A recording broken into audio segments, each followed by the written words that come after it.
अस्सलाम वालेकुम एवरीवन। अच्छा, लास्ट टाइम जो है वो हमने ट्रेजेक्टरी प्लानिंग में जो है वो क्यूबिक पॉलिनोमियल की एक इक्वेशन सॉल्व की थी और ऑब्वियसली आपको समझ आया होगा। इट्स वेरी इजी, मैथमेटिक्स सी सिंपल सी है इसके अंदर।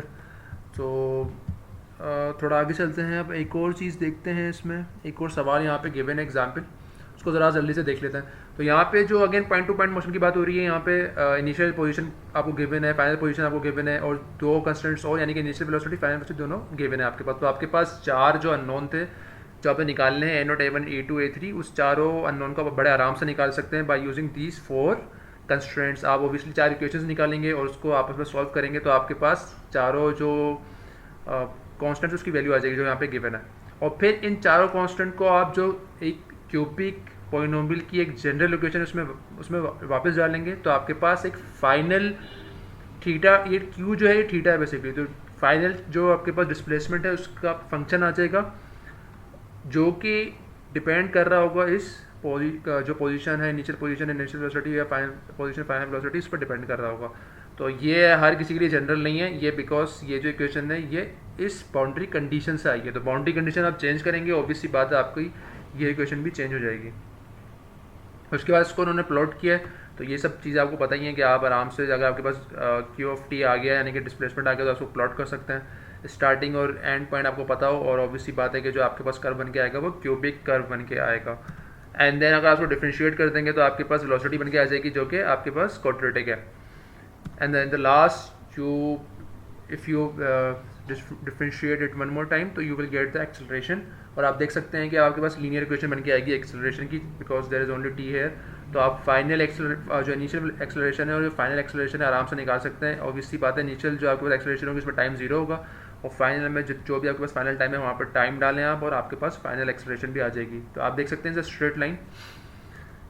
अच्छा, अब हम आगे चलते हैं और हम क्विंटिक पॉलिनोमियल की बात करते हैं। तो क्विंटिक पॉलिनोमियल का सबसे पहले मैं आपको जो है वो फंक्शन दिखाता हूँ, जो एक जनरल फंक्शन है। उसमें क्या हो रहा है, फ़र्क क्या है क्यूबिक और क्विंटिक के अंदर। क्यूबिक में आप जो पावर थी वो 3 थी, यहाँ पे पावर जो है आपके पास 5 है। तो होगा क्या, जब आप पावर पॉलिनोमियल की बढ़ाते हैं तो आपका जो फंक्शन होता है और मज़ीद स्मूथ हो जाता है।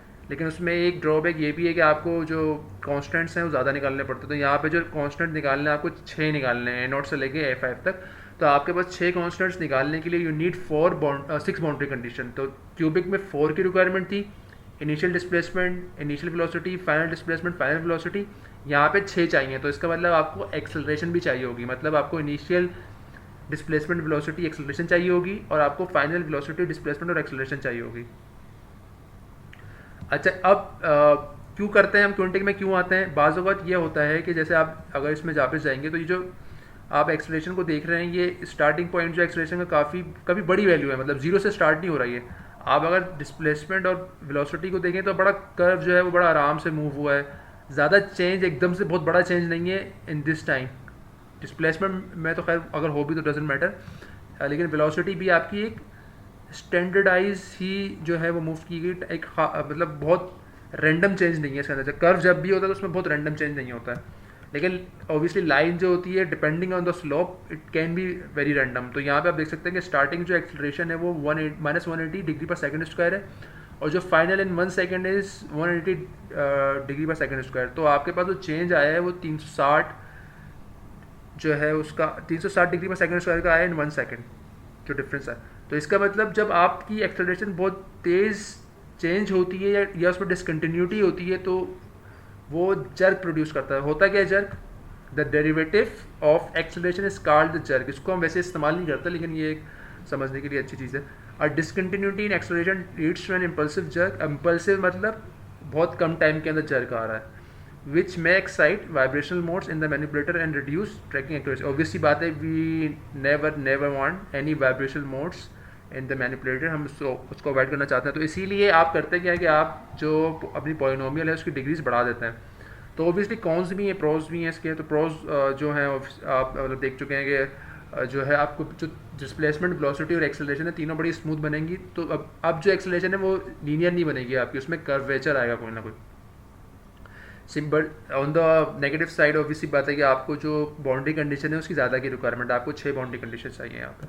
और फिर इन्होंने मजीद सॉल्व किया हुआ है एग्जैक्टली सिमिलरली बिल्कुल वैसे ही सॉल्व होगा जैसे आपका क्यूबिक हुआ था। तो कोई इसमें नई चीज़ नहीं है।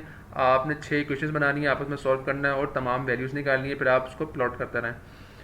अच्छा, अब यहाँ पे अगेन आपकी मर्ज़ी, आप अगर कांस्टेंट किस तरह निकालना चाह रहे हैं, मैटलैब से निकालना चाह रहे हैं, आप उसको मैट्रिक्स के थ्रू निकालना चाह रहे हैं, आप उसको आपस में सॉल्व करना चाह रहे हैं इक्वेशंस को, वो आपके ऊपर है। यहाँ पे मैं आपको जो थर्ड आपका असाइनमेंट है वो देना चाह रहा हूँ कि असाइनमेंट में आप लोगों ने करना है कि आपने कोई भी अजम्पशन लेनी है, मतलब अजम्पशन से मुराद ये है कि आपने स्टार्टिंग थीटा लेना है, फाइनल थीटा लेना है, कोई भी टाइम डिसाइड करना है, इट्स अप टू यू। और आपने जो है इनिशियल वेलोसिटी, फाइनल वेलोसिटी लेनी है, और आपने क्यूबिक सॉल्व करना है पहले। सही है, क्यूबिक सॉल्व करेंगे, आप तमाम कर्व्स बनाएंगे, मैटलिब से बनाएं, कोई मसला नहीं है। ठीक है, तो आप पहले क्यूबिक को सॉल्व करेंगे, ऑब्वियसली 4 आपको कंस्ट्रक्ट की रिक्वायरमेंट होगी, और फिर उसी जो आपने यहाँ पे इनिशियल और फाइनल लिया था, जो टाइम लिया था, उसमें आप 2 कंस्टेंट्स और इस्तेमाल करेंगे और उसको आप क्विंटिक में बनाएंगे फिर। तो क्यूबिक में आपके पास सिर्फ डिस्प्लेसमेंट और वेलोसिटी के कंस्टेंट्स होंगे, और क्विंटिक के अंदर आपके पास एक्सेलरेशन के कंस्टेंट्स भी होंगे। तो आपने दोनों को सॉल्व करना है, दोनों को प्लॉट करना है, मैटलैब से करें, आपकी मर्जी यही है। ठीक है, लेकिन you have to do it. तो ये आपका असाइनमेंट नंबर 3 है, और इसकी जो डेडलाइन मैं अभी देखता हूँ, डेडलाइन जो है वो 19 जून 2020 है। रात 12 बजे तक आप जमा करा सकते हैं, 19 जून 2020 टिल मिडनाइट। ठीक है, तो ये आपकी डेडलाइन है इस असाइनमेंट नंबर 3 जो लास्ट असाइनमेंट है हमारा उसकी। Then we will have a quiz in the last week, तो उसमें भी क्विज मैं बताऊंगा क्या किस तरह का आएगा क्विज, तो गेट रेडी। अच्छा, आगे चलते हैं एंड कुछ और भी देखते हैं चीज़ें और क्या हो सकती है, किस तरह हम ट्रेजेक्ट्री बना सकते हैं। तो हम ज़्यादा डीप नहीं जा रहे इसमें, ये सिर्फ बताने का मकसद आपको ये है कि ये चीज़ एग्जिस्ट करती है। जब आप कोई भी ट्रेजेक्ट्री प्लान करेंगे तो आपको ये मैथमेटिकली खुद नहीं करना पड़ेगा, क्योंकि जो भी मोटर आप इस्तेमाल करेंगे रोबोटिक आर्म के लिए, उसके जो कंट्रोलर होंगे वो बड़े वेल डिफाइंड होते हैं। उसमें गिवन होता है कि आपने कौन सा जो मूवमेंट है, कौन सी पॉलिनोमियल आपने जो है उसको ट्रैक करना है, मतलब आपने कौन सा पॉलिनोमियल उस कर्व के ऊपर फिट करना है, क्यूबिक, क्विंटिक या कोई और, तो वो कोई मसला नहीं है, लेकिन पता होना चाहिए क्या क्या चीज़ें, मतलब क्या है। इसी तरह की एक और ट्रेजेक्ट्री होती है जो कहलाती है linear segment with parabolic blends, जिसको हम शॉर्ट फॉर्म में बोलते हैं LSPB। इसमें होता क्या है कि इसमें कम्बिनेशन होता है, पहला जो है वो पैराबोलिक ब्लेंड आ गया आपके पास, कर्वेचर आ गया, उसमें बीच में जो आपका हिस्सा है वो स्ट्रेट लाइन है, and then we have again a curvature.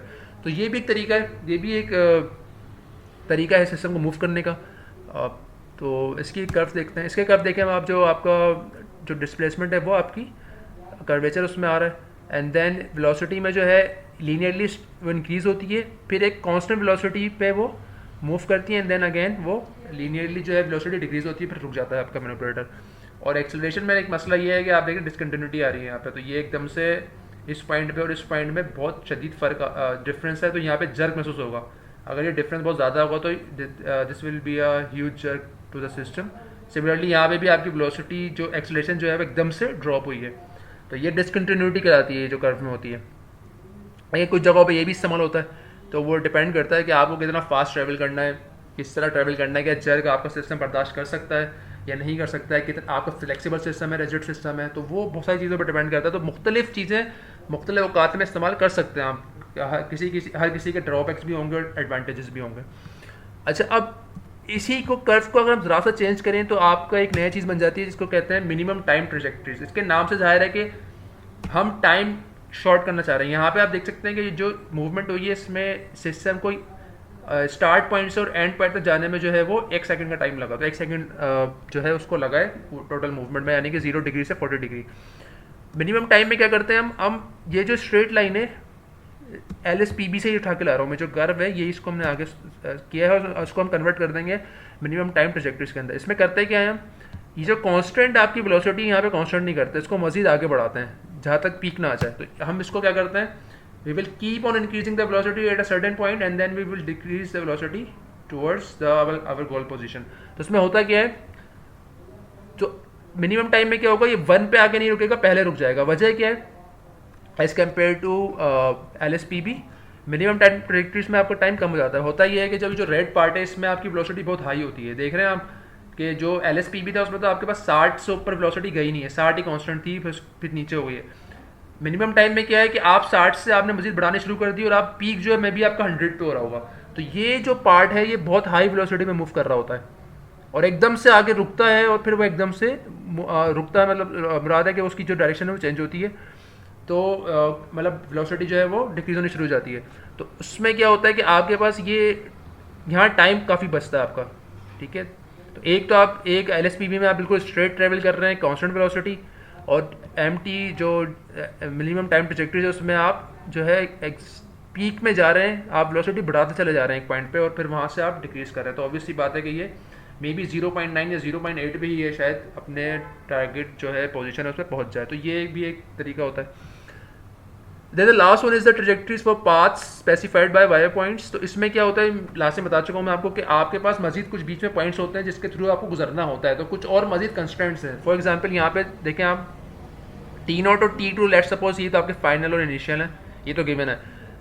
इसके अलावा आपको T1 एक खास टाइम के ऊपर आपको θ1 पे मौजूद होना है, यानी कि उस टाइम T1 पे आपको θ1 पर होना है। तो ये भी कंस्टेंट है एक।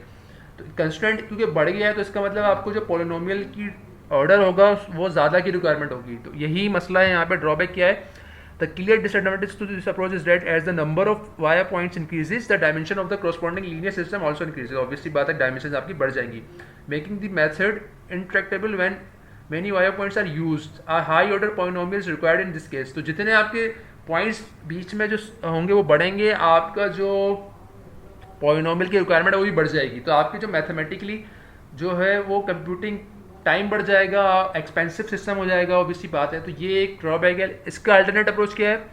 N alternative to using a single high order polynomial for the entire trajectory is to use low order polynomials for the trajectory segments between adjacent wire points। इसमें क्या है भाई, एक तरीका तो ये है कि आप इस पूरे θ0 से θ1 से θ2 पूरे इसमें आप एक ही पॉलिनोमियल जो है वो यूज़ करें। उसमें नुकसान क्या होगा कि आपको एक हाई ऑर्डर पॉलिनोमियल चाहिए होगा क्योंकि वो जो कॉन्स्टेंट्स हैं जो आपके पास बाउंड्री कंडीशन है वो ज़्यादा है।